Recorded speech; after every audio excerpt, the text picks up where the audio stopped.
Assalamualaikum warahmatullahi wabarakatuh teman-teman Yuk Ngaji sekalian. Masya Allah, Alhamdulillah. Aku barusan lihat channelnya Yuk Ngaji TV ngupload reactionnya Ustadz ngepoin tentang Rizko. Ya ampun, aku jadi penasaran videonya gimana ya. Soalnya aku nggak mau nonton video ini kecuali aku record reaction ya. Karena jujur ya, aku kan nggak tahu ya pandangan Ustadz Yuk Ngaji itu terhadap aku tuh gimana. Karena aku kan paling cupu di Yuk Ngaji, paling baru ya, anak baru gitu loh. Jadi kira-kira bakal ngomongin apa tentang aku. Nah, aku pengen nonton. By the way, aku ini ngerekamnya karena mendadak. Videonya barusan aku lihat, Yuk Ngaji upload. Wah, tentang gua nih. Harus gua rekam. Jadi aku ngerekamnya ala kadarnya aja, pakai webcam, pakai mikrofon ala kadarnya. Nanti biarlah editornya aja yang bersusah-susah color grading. Bismillahirrahmanirrahim. Oke, videonya mulai. Kepoin Rizko. Seberapa kenal mereka dengan Rizko? Mereka nggak kenal dengan aku kan anak baru. Relatif anak baru nih. Rizko. Hey. Bisa tahu nggak nama lengkap? Rizko Ya. Aditama. Akunnya. Oke. Ya ampun. Rizko Aditama karena akunnya ya. Oke. Benar, memang akun. Aditama. Udah. Ya. Ada aditnya kan? Iya. Kita keluarga besar Adit ya. Wimar Aditya, Rizko Aditama. Wisnu. Aditama.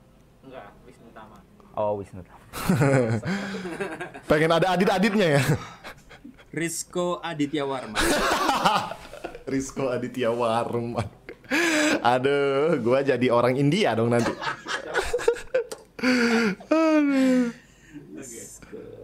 Rizko lah. Rizko. Itu menandakan tidak kenal ya sama saya. Rizko lah, pokoknya gitulah gitu. Yang punya gitar Rizko enak Aditama. gitu ya. Rizko Aditama. Oke. Usianya Usia, ayo. 26 lah. 26, iya. Berarti aku lebih muda dari penampilanku ya. 25 mungkin. Enggak lah, 26 lah. Dibikin tua dikit ya dari Sifrun kemarin. 26, 27. Oh, Oke. usianya 32, 33. Ngarang. Aku tidak setua itu. Iya, kumisnya aja tebal ya. Udah lagi. Ya 35 lah ya. Berapa ya? Kira-kira 30. Kayaknya 26 kali ya. What? 26 atau 27 ya? orang mana? Aku umurnya tahun ini masuk 29 tahun. Udah mulai tua. 29. Orang mana Kak Rizko? Palembang. Dia pernah ngaku. Rizko Palembang. Karena dia tahu cara makan pempek yang benar mungkin. Cara makan pempek yang benar itu diminum kuahnya, bukan di... Bener. Makan pempek itu aku paling stres tau nggak semenjak aku merantau. Waktu itu merantau ke Bali, terus merantau ke sini. Orang-orang makan pempek itu bid'ah semua caranya. Bid'ah dasar. Pempek itu pertama-tama tidak digoreng. Di mana-mana pempek itu wajib digoreng, itu bid'ah. Salah. Pempek itu kalau di Palembang itu direbus. Orang makannya itu ya direbus gitu aja. Kalau seandainya pempek itu udah mau basi baru digoreng. Jadi goreng itu optional, nggak wajib gitu ya. Kalau di sini wajibnya digoreng. Kalau nggak digoreng orangnya malah bingung. Kok nggak digoreng sih mas? Pempek tuh nggak digoreng. Terus makan nyocolnya itu, kalau orang-orang itu kan jadi kayak kuah bakso tuh, cukonya itu nggak kayak kuah bakso. Ya, tanya tuh sama teman-teman kalian orang Palembang, makan pempek itu ya dicocol aja dimakan. Tapi yang paling afdol, cukonya itu pakai wadah yang kecil itu dihirup gitu. Nah, gitu ya. Jadi wajib itu. Kalau belum begitu belum orang Palembang makan pempek. Salah caranya, bid'ah kalian. Orang Bali ya? Iya, orang Bali. Katanya orang Bali dulu. Tapi nggak tahu. Orang Bali. Orang Palembang. Sesama orang Palembang harusnya tahu dong. Logatnya aja logat Palembang. Pertama kali ketemu kapan, Kak? Ya jadi ketemu Ustadz itu memang seringnya di Bali. Karena aku di Bali itu sudah hijrah, sudah ngurusin komunitas Yuk Ngaji Bali gitu ya. Jadi sering ngundang Ustadz sana. Karena memang aku dulu ngerantau di Bali, ngurusin dakwahnya di Bali. Tapi aku aslinya orang Palembang kok. Aku lahir dan besar di Palembang. Di Jakarta sih. Mungkin baru 2 tahun yang lalu. Oh. Stylish gitu kan. Wih, stylish. Wih, anak gaul gitu ya. Iya ya. Di Bali dong. Fast Bali. Yes. Ivan pengen bikin Yuk Ngaji Bali. Terus aku datang ke sana untuk ngebrief. Itu aku kayak nggak ngelihat ada Rizko gitu. Setelah kamu terus tak suruh bikin kelas di sana, ngisi beberapa kali. Nah, pas aku ke sana lagi baru oh ini ada orang lagi nih namanya Rizko. Iya Kayak di benar. awal-awal nggak tahu dia di mana. Aku yang nyopirin antum. aku yang nyopirin antum kemana-mana keliling Bali. Ya Allah, memang sopir nggak diakui gitu ya. Jadi by the way, orang Yuk Ngaji pertama yang deket sama aku tuh ya Mas Wimar. Jadi Mas Wimar tuh punya banyak sekali jasa dalam hidupku ya. Termasuk yang menjadi jembatan aku sekarang bisa ada di tim intinya Yuk Ngaji juga itu karena atas berkat atas ininya Mas Wimar ya, maksudnya atas rekomendasinya Mas Wimar juga mungkin gitu ya. Jadi orang pertama yang aku kenal deket di Yuk Ngaji ya Mas Wimar gitu, karena kita bangun Fast Bali bareng-bareng dulu. Padahal tinggi. Iya. Pas itu belum. Belum lagi udah. Di Rumil Pak ya. Di Jakarta kayaknya, di Rumil. Pertama kali ketemu itu di bandara. Dia minta foto sama saya. Really? Iya. Bandara Bali? Bandara Palembang kalau nggak salah. Atau kalau nggak bandara Palembang kalau nggak salah. Berarti nggak sengaja ketemu aja? Nggak sengaja ketemu. Kalau nggak salah saya juga pernah ingat saya ketemu di Palembang Mall atau mana gitu. Terus dia minta foto. Yes, bener. Kalau bandara kayaknya aku nggak nge-recall deh. Kalau bandara kayaknya aku nggak nge-recall pernah ketemu Ustadz Felix di sana. Tapi ceritanya dulu 2012 itu aku mulai mau ngaji tuh, mulai mau hijrah, dan sudah mulai nonton kajian di YouTube. Dan entah kenapa kajian yang muncul recommended di YouTubeku itu selalu kajian Ustadz Felix. Ustadz Felix ngisi di Amerika dan itu kajiannya itu rutin. Terus aku sering nonton tuh kajiannya Ustadz Felix, dan lama-lama aku tuh ngefans sama Ustadz Felix, ngefans banget sama Ustadz Felix. Terus pada suatu hari aku lagi di mall, karena waktu itu aku memang lagi kerja dan ada urusan pekerjaan di mall itu. Terus pas aku lagi nongkrong di mall itu, aku ngelihat ada sosok yang familiar tuh lewat. Yang pertama aku lihat tuh Ummu Alilanya. Kok kayaknya kenal ya? Siapa ini? Lah ini kan istrinya Ustadz Felix gitu kan. Terus bener, nggak lama setelah itu ada Ustadz Felix-nya gitu kan. Wah, aku tuh kayak langsung jadi fan girl gitu banget ya. Langsung lari, langsung mepet-mepet, langsung pengen SKSD gitu kan. Ustadz Felix ya? Oh iya kata Ustadz Felix. Ustadz Felix boleh foto nggak? Akhirnya foto, ada deh nanti fotonya aku kirimin. Foto itulah foto pertama aku sama Ustadz Felix, dan itu aku seneng banget ketemu fotonya sama Ustadz Felix. Terus aku tuh bingung, mau ngasih apa ya sama Ustadz Felix ya? Mau ngasih apa ya sama Ustadz Felix ya? Terus akhirnya aku cari di mall itu ada ya, karena aku nggak mikir panjang ya. Aku ke restoran yang menurut aku di mall itu yang paling bonafit, paling keren lah ya. Terus aku beli roti gitu ya untuk Ustadz Felix sama keluarganya. Aku beli rada agak mahal sih rotinya. Maksud aku untuk menyenangkan lah, karena Ustadz Felix dulu idola aku gitu kan. Aku beli rotinya, pas sudah aku beli, sudah aku kasih. Jadi aku tuh foto dulu, terus aku cabut, aku beli roti, aku datengin lagi tuh Ustadz Felix, nggak ada malunya gitu kan. Terus aku datengin lagi, terus Ustadz Felix ini ada oleh-oleh sedikit, makasih ya udah menginspirasi aku jadi banyak dapat ilmu agama Islam gara-gara sering nonton kajian Ustadz Felix. Setelah aku ngasih baru ingat aku, roti itu halal gak? Roti itu halal gak ya? Karena roti itu yang gak jelas kehalalannya gitu. Aduh, ngasih Ustadz nih roti halal apa roti gak halal ini ya? Dan gak tahu itu dimakan gak sama Ustadz Felix ya. Jadi aku husnuzonnya ya gak apa-apa lah, mungkin itu dimakan sama keluarganya Ustadz Felix yang lain. Karena seingatku itu Ustadz Felix kan orang Palembang juga. Dia itu ke mallnya itu bareng keluarga besarnya. Jadi ada adiknya, ada kakaknya kayaknya. Karena rame-rame aku lihat gitu. Semoga aja lah Ustadz ya antum gak makan roti itu, karena aku juga gak tahu roti itu halal apa enggak. Aduh. Bener. Iya. Secara umum setelah berteman selama 2 tahun terakhir, orangnya kayak apa sih? Baik sih. Ramah. Suka senyum. Oke. Dia kayaknya sanguinis. Sanguinis apa sih? Sanguinis dari kemarin Sifrun sanguinis, melankolis, sanguinis. Setahu aku sangu tuh nasi gitu. Kemudian Tuh melankolis. Oh. Iya ini aja lah. Ini kan teliti ya. Oh ya.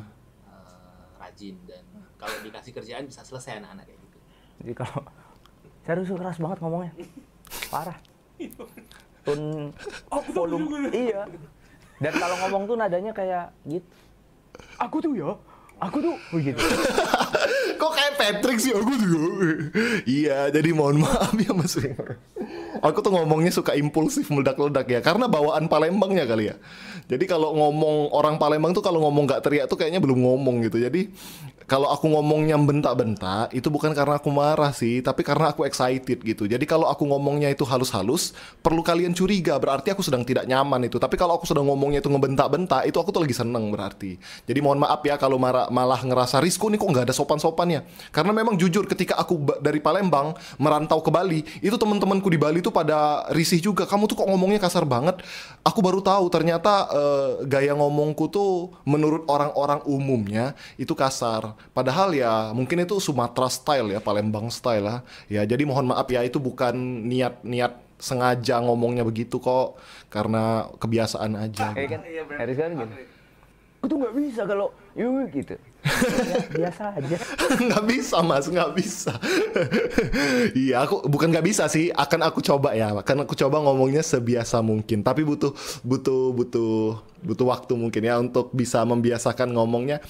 Iya, siap teman-teman sekalian. Iya, dia tahunnya pokoknya dia trainer fast di Bali. Saya juga belum tahu wajahnya seperti apa, dan saya mengira dia itu anak yang culun gitu ya. Ternyata anak yang ya kalau SMA ya bebal lah itu. Iya ya. banget. Ya. Gua SMA sering banget orang tua gua dipanggil gara-gara berantem lah, gara-gara bolos lah. Kalau telat dikit mending nongkrong di kafe lah atau segala macam. Nakal banget dulu. Ya suka bolos, lompat Bener, pagar, bener. gitu, di strap. Bener. Orangnya itu orang santai juga, kayak Mas Fuad, Oke. nggak jauh-jauh beda. Ya. Cuman dia masih ada hati nurani ya. Aku tidak sejulit Fuad, masih ada hati nurani Ustadz. Ayo. Kalau Mas Fuad kan ketika ada orang tidak peduli dengan perasaannya, dijulitin terus. Ketika ada orang yang bersikap nggak disukai Mas Fuad, mungkin nggak langsung tampak. Kalau Mas Rizko mungkin ada yang nggak suka, dia ya agak kelihatan. Iya, benar. Aku orangnya apa adanya. Kalau aku suka ya aku bilang, kalau nggak suka juga aku mungkin akan bilang, punten bro, sorry bro, mungkin jangan begitu ya caranya. Tapi semenjak gua hijrah sih gua orangnya nggak suka nyari masalah. Sekarangnya pengen damai-damai aja, lain dulu yang emosional ya. Karena aku ngerasa ujianku paling berat itu ketika hijrah adalah mengelola hati. Aku tuh orangnya emosian, dikit-dikit pengen marah, dikit-dikit pengen berantem. Dan ini tuh sebuah pencapaian yang besar ketika aku dihina orang tuh aku nggak marah, terus aku bisa meredam marah, karena gampang marah banget dulu gitu. Dan alhamdulillah punya teman-teman yang baik, lingkungan yang baik-baik gitu ya. Jadi aku jadi apa ya? Jadi mereda emosi itu, jadi bisa aku kontrol lah, walaupun ya belum sepenuhnya bisa stabil. Apalagi teman-teman lain mungkin yang besarnya di Jawa kayak Mas Wimar, kayak yang lain-lain, ngelihat tingkah laku aku tuh ya jadi kayak emosional gitu ya, impulsif, ataupun ngomongnya bentak-bentak. Tapi sebenarnya enggak kok. Ya, punten ya teman-teman kalau menyakiti hati kalian. Temperamental tapi dia bisa kontrol temperamennya Temperamennya. dia. Dan saya melihat orangnya itu sangat menikmati dunia ya. Menikmati dunia. Maksudnya cinta dunia apa gimana ini Ustaz? Enggak ya? Spontan dalam arti maksudnya dia bisa, bukan menikmati dunia dalam arti Oke. tapi dia bisa menikmati apa yang disediakan oleh Allah buat dia. Jadi nerimo maksudnya. Nggak kaku gitu. Nggak kaku, santai. Insyaallah. Makan Benar. kesukaannya apa? Pernah waktu itu makan di rumah makan Padang. Waktu habis acara Usmar Ismail, ya. Ustadz ingat aja yang Ustadz nraktir kita rame-rame itu ya. dan dia makan beberapa Ih, Ustadz merhatiin banget sih. Kok aku jadi creepy ya? banyak sih. Ya apa banyak sih itu apa? Iya. Pempek. Pempek. Makanan kesukaannya dia semuanya suka kayaknya, tapi yang paling suka mungkin mie, pokoknya mie segala macam. Ketahuan muka Indomie ya. Itu paling susah kalau ditanya makanan. Buat diri sendiri susah ya. Iya. Pempek kali. Sambil diseruput deh. Iya betul. Iya. Orang Palembang ya pasti suka pempek, nggak usah ditanya. Pasti suka. Kalau ada orang Palembang nggak suka pempek itu dipertanyakan darah Palembangnya itu ya. Dia mungkin akan diusir dari KTP Palembang itu. Tapi kalau ditanya makanan umum apa yang paling Rizko suka, kayaknya aku suka nasi goreng deh. Jadi kalau kemana aku, ya udah makan nasi goreng aja. Ya udah makan nasi goreng aja. Minumnya apa? Ya udah es teh aja udah gitu. Jadi nasi goreng, es teh, udah cukup, itu udah menyenangkan hati aku banget kok. Malah kalau makannya kayak western banget, pizza, burger dan lain-lain itu aku suka enak gitu ya. Jadi nasi goreng aja gitu. Kalau warna? Warna biru. Biru. Tanya loh, kenapa? Kan bisa. Kenapa? Karena waktu itu aku minta ngecat salah satu studio di kamar di Rumil gitu ya. Terus yang milih warna biru dia, padahal nggak suka. Kok biru sih? Iya, kok biru sih? Gitu. Cuma nggak tahu bagus nih. Ya udah, berarti dia suka biru. Biru dongker kali. Yes. Biru. Surat favorit. Iya ya, tak pikir-pikir ternyata aku suka biru dongker ya. Aku barang-barangku rata-rata biru dongker semua. Tas biru dongker, aku punya sendal biru dongker, punya jaket, jeans apa segala macam ini aku sukanya biru dongker. Keren aja sih. Aku punya beberapa bahkan jadi jaket parka, punya kemeja biru dongker gitu ya. Aku suka biru dongker. Birunya biru dongker tapi ya nggak biru langit, biru yang lain-lain. Dan aku tuh buta warna merah hijau. Buta warna merah hijau. Jadi aku nggak suka warna menurutku yang nyaman di mataku tuh ya biru dongker itu, entah kenapa gitu. Aku juga belum pernah dia dengar. Nggak pernah denger dia ngaji. Jadi kayak apa ya? Sebuah teori Rizko jarang ngaji itu bisa dibenarkan ya. Yang pernah aku tahu malah dia main gitar. Ali ikhlas. Karena dia akan selalu baca ini kalau dia pas sholatnya buru-buru sih. Surat favorit Ar-Rahman. Kenapa? Kebakar. Ar-Rahman kan untuk orang-orang munafik ya. Dulu aku sukanya Ar-Rahman ya, karena as usual lah suratnya tuh kok kayak keren banget, kayak menampar gitu ya. Fabi ayyi ala rabbikumatu kaziban ya, umum banget gitu. Tapi seiring waktu karena Ar-Rahman ini jadi apa ya, jadi sebuah tren, semua suka Ar-Rahman, jadi aku harus kayaknya cari surat yang lain deh, surat favorit lain deh biar beda sendiri gitu ya. Ya itu tadi jadinya surat Al-Ikhlas tadi. Aduh. Mungkin dengan itu dia termasuk bisa nih pandai bersyukur lah. Masya Allah, pandai bersyukur. Surat dari istrinya dulu kan. Surat paling favorit apa ya? Apa yo? Al-Baqarah kayaknya. Untuk meruqyah orang ya. Ya kan dulu dia di Bali tetangganya banyak orang kafir. Ustaz mah nempatnya. Aduh. Apa Ustaz kayaknya? Soalnya paling pendek ya, paling enak dibaca ketika sholat. Pendek. Bener. Genrenya apa dia? Ya itu tadi rock ballad, slow rock Ya. gitu ya.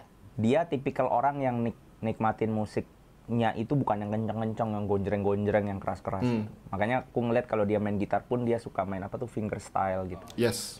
Wah, ini genre dia orang yang menurut saya ya kayak blues oke, terus apa namanya jazz juga asik gitu ya.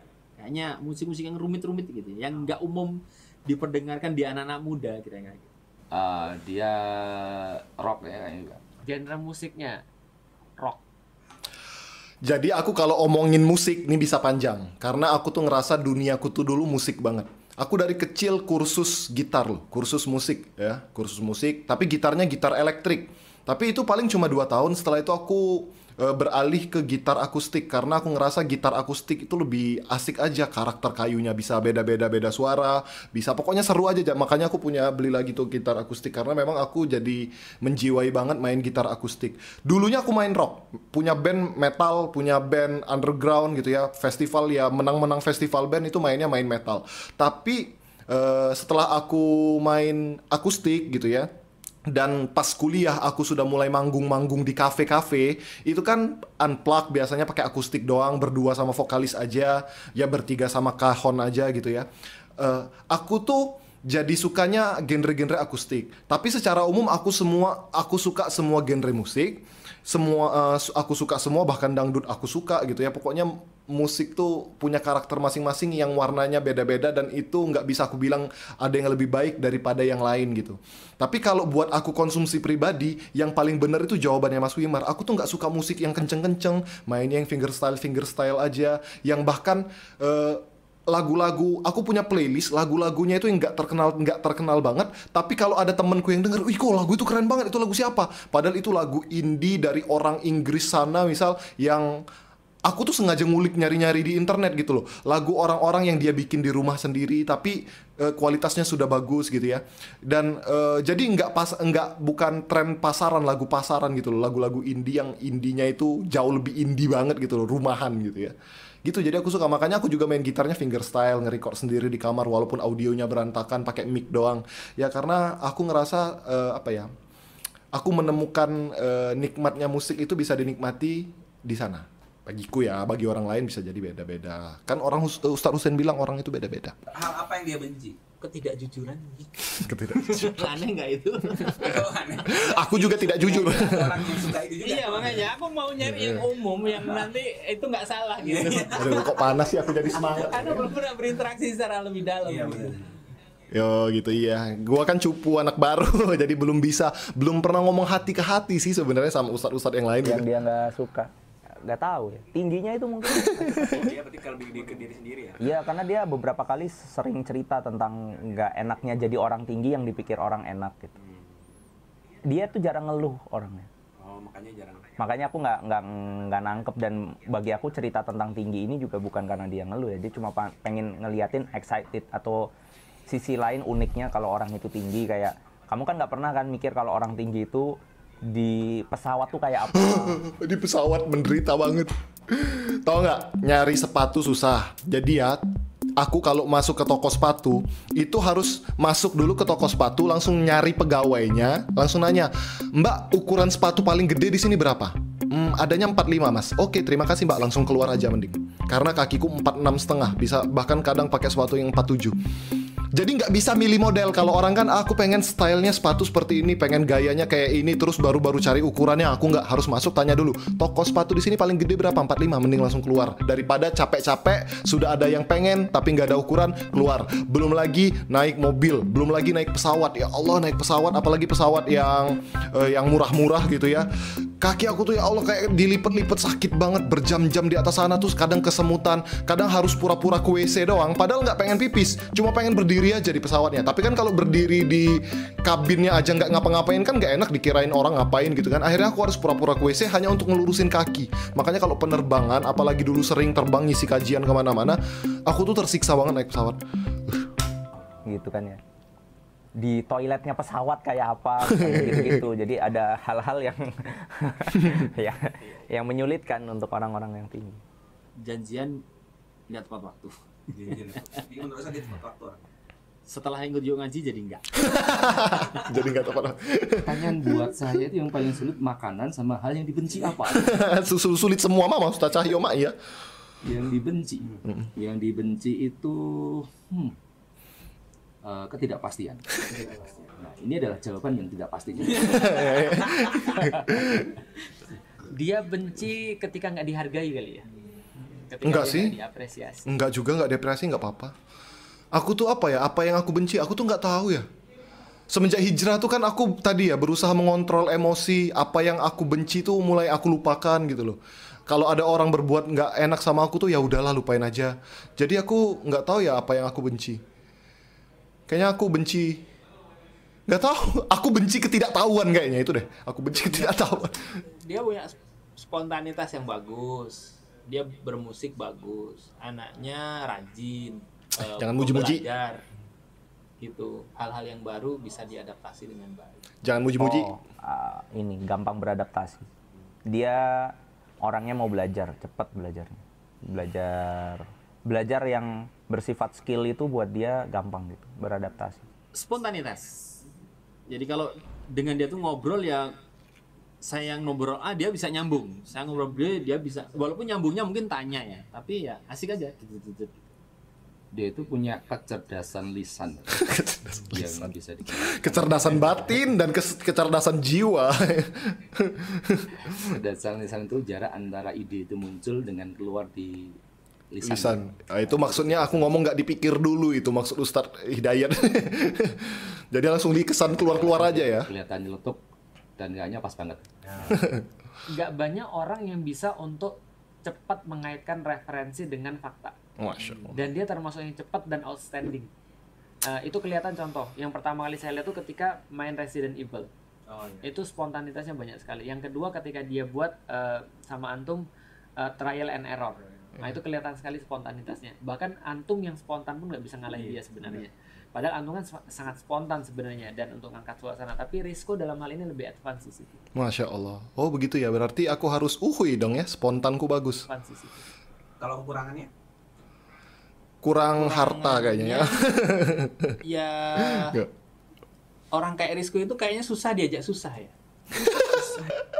Ustaz Husain belum pernah melihat kehidupan pribadiku kah? Susah diajak susah. Ayo Ustaz main-main ke rumahku sekali-sekali. Diajak susah. Oke. Karena situasi masa lalunya kayaknya mudah-mudah aja. Nggak, ini salah Maksudnya total. serba berkecukupan gitu. Jadi begitu kehidupannya nanti berubah di situasi yang tidak mudah, itu jadi susah. Oke. Harus berpikir sih memang kalimat-kalimat. Kapan kan tuh ngomong kita nggak mikir kan kita yang musik. Dia tuh nggak suka delegasiin kerjaan ke orang lain. Efek jeleknya jadi dianya ancur-ancuran sendiri buat nggarap itu semua. Padahal kalau mau dibagi tugasnya gitu. Mas Wimar paham banget karena kita ngurusin FAS bareng, ngurusin BBN bareng dulu. Iya, aku tuh susah gimana ya? Kalau aku dikasih amanah, terus aku sudah kewalahan ngurusin amanah, aku tuh susah memberikan tolong dong bantuin aku amanah ini karena gimana ya? Kadang nggak enak minta tolong sama orang, apalagi yang nilainya itu hanya relawan gitu kan, sama-sama takutnya ngerepotin. Jadi ya udahlah biar aku repot sendiri aja lah daripada ngerepotin orang. Tapi ujung-ujungnya kadang akunya sampai kewalahan dan kadang sampai amanahnya itu nggak terselesaikan karena akunya overwhelmed. Itu sih kekuranganku dan sedang aku usaha develop untuk bisa bisa kalau ada amanah dikasihin ke aku harus bisa percayakan itu didelegasikan ke orang lain supaya amanahnya semuanya beres gitu. Kekurangannya Risco, nggak tahu mungkin ilmu kan. Kekurangan ilmu. Anda benar. Anda benar. Kekurangannya kayaknya dia nggak tahu kelebihannya. Iya. Dia nggak banyak mikir kayaknya. Akalnya tidak dipakai. Yalah gitu kan. Selama meskipun dalam waktu masih pendek banget, apa pernah kejadian sesuatu yang berkesan yang bisa diceritakan? Kayaknya belum ketemu deh. Selain bahwa dia itu bisa ngerjain sesuatu cepet gitu. Jadi waktu itu kan mau launching yang lagunya Yuk Ngaji itu, aku WA ke Risco, tolong ini dibikin yang musik video tapi versi lirik gitu. Dan dia kurang dari 1 jam itu udah selesai diupload gitu. Oh, yang kemarin diupload itu? Iya, dan bagus gitu. Itu tipe pekerja sih kayak gitu. Tipe pekerja ya. Kalau semut tuh ada ratu semut gitu ya, petarung sama pekerja. Dalam sebuah tim kita perlu banyak yang kayak gitu. Baru dia. Nanti gua pindah ke sana ya. Jangan-jangan aku jadi editor. Intinya ada di satu momen yang aku tuh memang lagi gabut banget intinya. Sederhananya tuh aku kayak nggak tahu harus ngapain. Terus tiba-tiba ada temen ngontek aku. Terus ngajakin aku pergi, ngajakin jalan kemana gitu. Kan kayak, wow, buat aku ini kayak pas banget.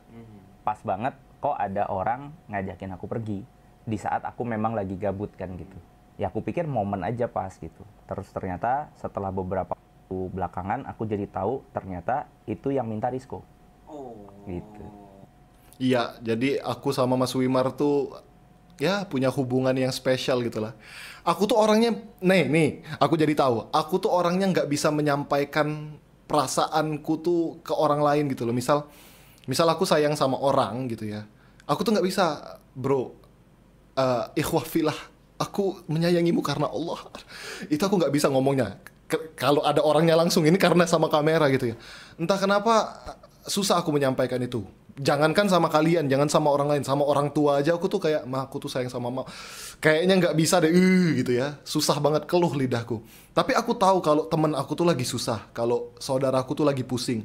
Cuma aku mau gimana, apa yang bisa aku bantu. Bahkan aku bilang, aku bahkan kejadian kayak Mas Wimar itu aku minta tolong sama temen yang lain. "Bro, Mas, itu kayaknya Mas Wimar lagi pusing deh. Coba deh dibantuin, coba deh didatengin gitu, yuk kita hibur gitu ya." Akhirnya ya itu yang bisa aku lakukan gitu loh, karena aku tuh nggak pandai menyampaikan rasa, mengekspresikan rasaku ke orang lain gitu. Saya nggak nyangka kalau dia dulu pemain band atau gitu. Jadi saat dia main gitar, canggih juga. Ya itu aja sih. Karena nggak pernah aja sih. ada kejadian ya, jarang bareng. Ustadz sih jarang live, jarang bareng ya. Doa untuk Risco. Tetap istiqomah. Ya, hal-hal yang kayak gini nih perlu orang-orang yang memang Doaku terharu. kemudian adaptif dengan perubahan, gitu ya. Nah, dengan orang-orang yang punya kemampuan, itu akan jadi lebih baik lah hasilnya. Saran buat Rizko ya inilah mikirin juga tentang dianya gitu. Dia banyak keluar bantu banyak aktivitas, tapi kadang dianya itu lupa untuk ngedevelop diri dia sendiri di banyak sisi. Kayak aku zaman dulu yang mungkin semuanya tak iyain, tapi akhirnya wah hidupku sendiri kacau padahal aku ngurusin hidupnya banyak orang gitu kira-kira. Lebih ya banyak hal yang Rizko itu harus bisa perbaiki dari dirinya sendiri. Itu waktunya nggak ada karena dia habis ngurusin yang lain gitu. Mas Wimar tuh you know me so well, Mas. Aku nggak bisa berucap apa-apa, pokoknya terima kasih, doain yang banyak-banyak ya. Makasih sarannya, itu memang aku lagi struggle untuk mengurus itu. Aku pengen menata diri, menata ulang diriku, karena ya begitu, aku terlalu banyak urusan sampai kadang ada hal-hal kecil yang harusnya sudah aku selesaikan tapi belum aku selesaikan. Doain ya. Ya itu aja sih kok. Jadi balancing lagi, diatur skala prioritasnya karena diri ini juga punya haknya sendiri. Talenta dia itu menjadi dia bukan menjadi ustadz tetapi menjadi sopirnya ustadz, bukan ya? Ada yang akan memfasilitasi ustadz untuk tampil gitu. Jadi kalau orang perang mungkin dia tidak akan memanah, tetapi dia yang akan dipanah gitu ya, bukan ya? Mempersiapkan panah yang keren-keren. Nah, dia tuh kayaknya orang yang di belakang layar, ya, orang di belakang layar terutama untuk ya multimedia, dan disitulah menurut saya dia harus muncul sebagai salah satu ikon anak muda yang punya kapasitas di multimedia tetapi difokuskan untuk dakwah. Nah, nanti dia bisa tuh bikin kelas-kelas lah. Oke. Tapi dia harus menjadi seorang expert di situ menurut saya. Amin. Perdalam lagi. Karena itu adalah pekerjaan yang sangat penting di era zaman sekarang itu. Gitu. Cuman sedikit yang kemudian mengarahkan itu kepada dakwah. Menurut saya buat dia pilih satu potensi yang dia mau kembangkan di sana, dan memang peluangnya di sana cukup besar buat dakwah ya, bukan buat dirinya sendiri. Kemudian fokus untuk mengembangkan itu. Kalau Mas Fuad kan udah ketemu tuh, kalau Rizko apa kan belum ketemu. Yes, benar. Jangan sampai hanya nyeletuk saja. Iya. Jadi itu kelebihannya ya. Tapi beliau juga sudah ngisi kemana-mana kan. Iya. Tapi potensinya sangat besar sebenarnya. Jadi kalau saran saya ke dia adalah dia harus lebih banyak mengembangkan diri, karena potensi dia tuh saking banyaknya, mungkin dia sulit untuk memilih salah satunya. You know me so well, Ustadz Felix. Aku tuh kayak disuruh ngapain aja, insya Allah akan aku beresin. Rizko gali parit, gua gali. Rizko sembeli kambing, gua sembeli. Rizko jadi tukang parkir. Rizko sopirin Pak Presiden, gua sopirin. Gua tuh kalau disuruh apapun pasti gua beresin, karena dari kecil selalu ditanamkan prinsip pokoknya kalau orang lain bisa ya aku juga harus bisa gitu kan. Jadi aku belajar banyak hal ketika aku masih dulu tuh aku berusaha untuk banyak belajar dari segala hal, semuanya pengen aku perdalam sampai aku tuh bingung yang benar-benar aku fokuskan kemana itu apa gitu loh, yang harus aku fokuskan itu di titik yang mana itu, karena semuanya pengen aku pelajari gitu. Dan itu sih memang yang sampai sekarang aku sebenarnya gue harus fokus deh, karena kalau terlalu banyak hal yang aku pelajari dalam satu waktu ngurusin segala macam, kayaknya aku nggak bisa fokus, malah lepas semuanya. Sebagaimana pengen manah kelinci, ya aku harus kejar kelinci satu itu dulu, jangan nyari wah kelincinya banyak aku bingung mau manah, akhirnya lepas semua kelincinya. Tapi kalau dia mau milih untuk salah satu dan mau mengembangkan diri, itu akan ada banyak hal yang bisa disumbangkan dan bisa dikontribusikan untuk dakwah. Karena dalam beberapa hal Rizko ini jack of all trades. Kalau saya memang sudah dari awal bilang pada diri saya sendiri, saya nggak akan pernah master dalam satu hal. Saya harus menguasai semua hal. Rizko itu masih dalam proses itu, tapi dia nggak ngerti dia tuh fungsinya di mana. Nah, jadi dia harus tahu bahwa jack of all trades itu harus dimanfaatkan di mana. Gitu kan ya. Kalau misalnya saya, kenapa saya harus tahu banyak hal? Karena saya harus ketemu banyak orang. Karena saya harus kemudian punya banyak pengetahuan tentang banyak hal. Saya harus nyambung dalam banyak hal, maka saya harus jack of all trades. Saya nggak boleh kemudian satu hal yang saya dalami sampai master, nggak mungkin. Saya bisa main bola tapi saya nggak jago. Saya bisa main basket tapi saya nggak jago. Saya bisa main bulu tangkis tapi saya nggak jago. Saya bisa berenang tapi saya nggak jago. Itu adalah jack of all trades. Nah, Rizko berpotensi untuk itu. Yes, benar. Mungkin karena itu ya aku ngefans sama Ustadz Felix, karena aku ngerasa ada something in common aku dengan Ustadz Felix itu. Ketika dulu waktu aku baru belajar ngaji, ngelihat YouTube-nya Ustadz Felix, selalu berharap itu bisa jadi temennya Ustadz Felix, karena aku ngerasa kayaknya aku sama Ustadz Felix kalau deket bakal akrab deh, bisa jadi sahabat yang baik deh. Mungkin itu yang aku lihat dari Ustadz Felix, bahwa aku ngeliat Ustadz Felix tuh karakternya aku tuh ada di dia. Dan ternyata Ustadz Felix juga ngerasa seperti itu. Karakter Jack of all trades kata dia tadi, yang ada di dia itu ada di aku juga gitu. Aduh, terima kasih ya Ustadz-Ustadz sekalian ya. Ini videonya selesai ya. Aku jadi terharu deh, ya Allah. Terima kasih ya tim Yuk Ngaji.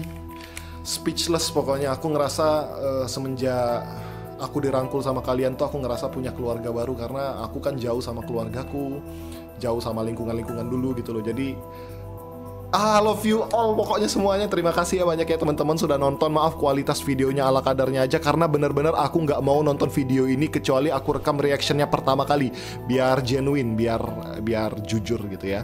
Terima kasih ya semuanya. Bye bye.